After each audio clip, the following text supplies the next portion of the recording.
Alright, I'm going to show how to cast your Pixel phone to a Samsung TV and Apple TV, and then I'll go over a few other options as well. Pixel phones are optimized for Google's own Chromecast and Google TV, so if you're casting to another TV like I am, it's usually best to cast through your video app's features. I'm using YouTube here as an example.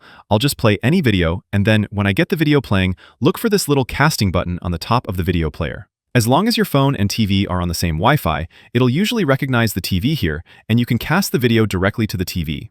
I can then control the playback from my phone and even leave the YouTube app to do other things on my phone while the video keeps playing. Most streaming apps and video apps have a similar casting button built in, but obviously what the button looks like and where it's positioned will vary depending on what app you're using to watch videos. Even though my phone didn't automatically pick it up, I can also cast from this Pixel phone to my Apple TV. I'll tap the same casting button and then choose Add a device. It'll then give me instructions to open up the YouTube app on my Apple TV, go to Settings, and find a code. After typing the code, my Pixel phone connects to the Apple TV, and I can now control the playback from my Apple TV remote.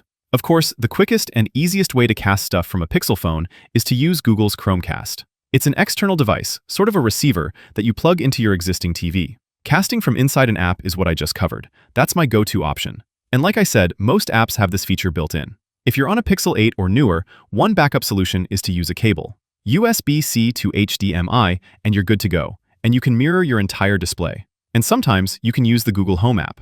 I've tried this and it didn't work on my TV, but it's worth a shot. Or if you still can't get it to work, look into third-party apps like Web Videocaster or Pigeoncast.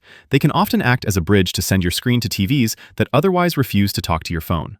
And that's how you cast on a Pixel phone. Click that like button if this helped and subscribe for more easy guides like this. Thanks all, I'll see you in the next one.